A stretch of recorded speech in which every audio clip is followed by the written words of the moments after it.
Hey, thanks for stopping by. I wanted to talk with you today about worrying and why I feel it's something that we need not do anymore. As I mentioned to you in some of my earlier videos, I have been having these angelic visits and just really just these nudges from the heavenlies. And so I feel compelled to share with you some of the things I've been learning along the years around just how to do life in a more successful and positive way.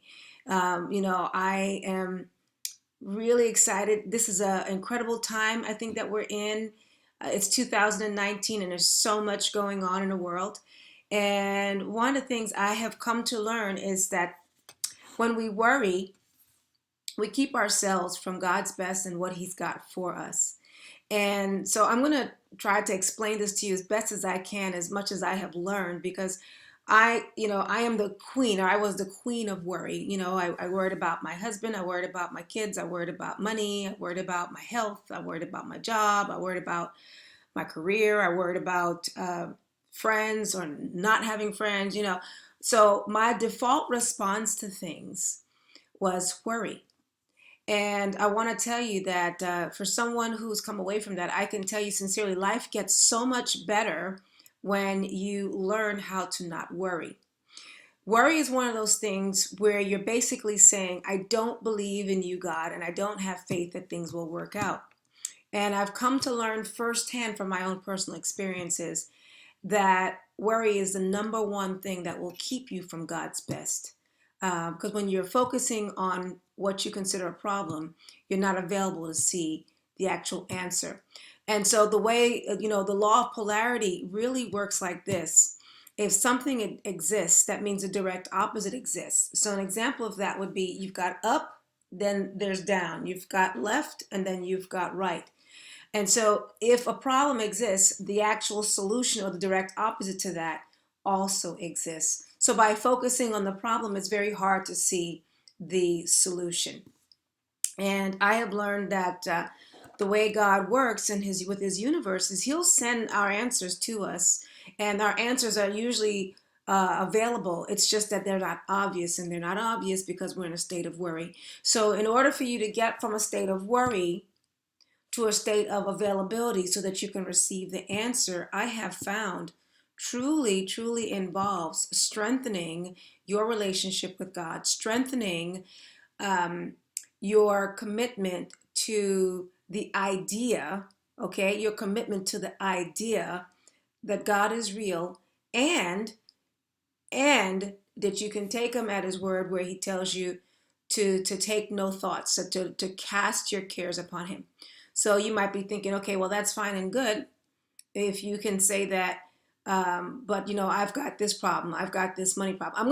I'm gonna use money as an example because I know firsthand that that was a major issue for me, and I've learned so much over the years about money and our relationship with money, and the fact that we truly don't have to worry about money. Because when we boil it down, for those of you that are in business, let's say, for example, you're in business, you're a business owner, entrepreneur, what it boils down to is identifying the correct person and matching them, with the problem, and matching them with the solution that you provide. Though putting those two together, if you learn to put those two together, money's available. Okay, so that's the of it.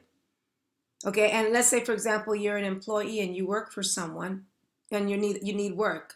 Well, it's what is it that you do really well, and who actually needs it, and putting those two together. So now I'm not making light of anyone who's in a situation right now where they don't have enough money. But I can tell you this sincerely: there's more than enough money on this planet. There's enough for everybody. And so it's for us to think that it's not available or there's not enough is a lack way of thinking. And so for us to worry about something that's not true, which is worrying about that there's not enough, is a total waste of time and an energy drain. And so what I have learned around worrying is, first you have to recognize what is it that you're truly concerned about. That's the first thing. The second thing is you have to ask yourself, is this really something that I have to focus on energy wise, because whatever you focus on, you're going to get more of. So worrying is really spending your energy on the wrong thing. So there's the issue, there's the concern, there's the thing that you have to have, or the answer that you're looking for. And then there's the actual solution. Well, if you're so focused on the lack of or not having the answer, even if the answer is right there next to you, because your focus is here, you will not see the answer. So worrying is really, if you boil it down, worrying is taking your focus and putting it on the wrong thing. That's what worry is. So I have learned to, when I get concerned about something, the first thing I have to say to myself to change that or redirect my concern is to know that I am protected. I am taken care of. That's a divine thing. We all are, right? I am taken care of. I have to at some point believe that there's someone or something greater than me that has my best interest. Oak trees standing outside worrying about where water's going to come from, right? You don't see little babies worried about where their next meal is going to come from. Generally speaking, when a creator has created something, then the creator takes care of it, right? So nature tells us, we are a very high thinking being, right?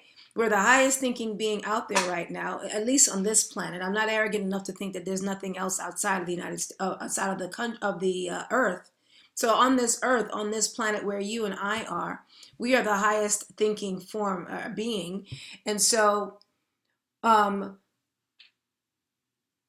trees are out there, nature is showing us, plants are out there, and no flower, no roses are out there wondering where they're going to get their water. No apple tree is out there wondering where it's going to get its food so it could grow. It just grows, right? It's just taken care of. It rains when it needs to rain.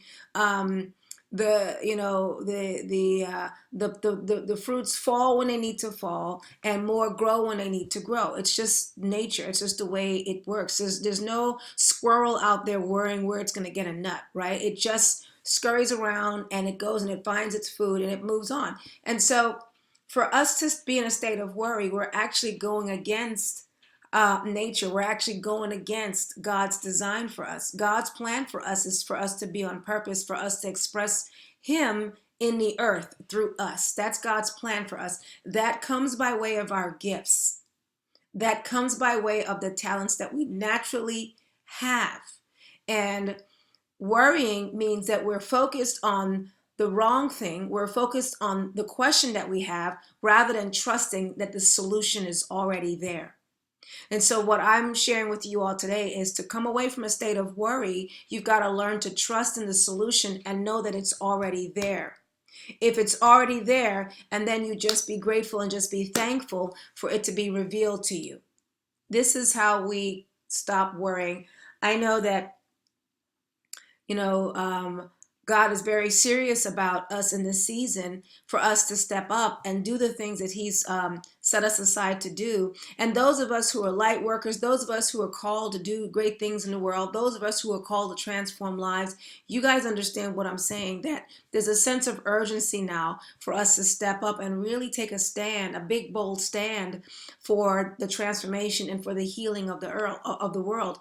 And so I'm encouraging you now, if that's you, if you're called to do something great, then the last thing you need to be doing is worrying.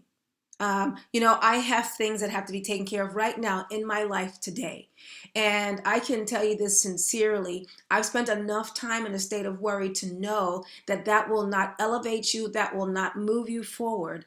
But taking steps to move forward in the gifts and utilizing the gifts to go bless someone else will move you forward. Because as you're in action and in motion moving towards what you know and your best idea of what you're supposed to be doing, if you're moving forward in that, you'll hear God. Maybe he'll speak to you through His word.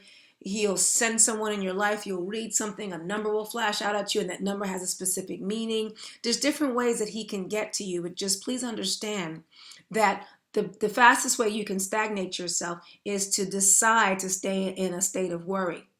So just as quickly as you can decide to stay in a state of worry, you can decide to focus on the reality and the truth that the solution is available. You just have to tune in, and you can tune in by moving forward in the best way that you know how. And you can also move forward by tuning in, by also getting quiet, getting into your quiet place and meditating and praying for the solution. But don't bring worry to it. You bring praise, you bring gratitude to it.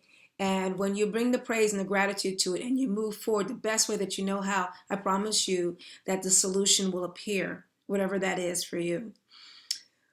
Another thing I want to say to you on that line too, as the solution appears, the next thing is you have to not judge it, judge how it comes. It may come by way of someone that you may not be friends with. It may come by way of someone whose lifestyle you may not approve of. I have just learned, and I spoke about this in one of my former videos. You don't want to be in judgment of people and what they're doing. Everyone's on this journey together, and it's a matter of our beliefs and our understanding, our perspectives that make us different. But please understand this: we are all humans, and we are all on this journey together. And at the end of the day, we will all have to answer at some point to God, and you have to decide whether or not you want to be someone that's constantly judging everyone, or you want to be someone who's part of the solution and bringing healing to the world. That's for you to decide. But I'm here to tell you that now is the time for us to come forward. Now is the time to bring God's messages, God's word, the urgings that you've been getting. Now is the time to do it. All right? If you enjoyed this video, I'd love your comments. I'd love to hear what you have to say. And please share this with your best friend. And those of you who think someone that you know can be blessed by this, someone who is called to do something great, called to touch lives, and they just feel kind of stuck. Maybe they worry a lot. Go ahead and share this video with them. I'll be doing more on this topic. And also, like I said, leave your comments. All right? Bless you.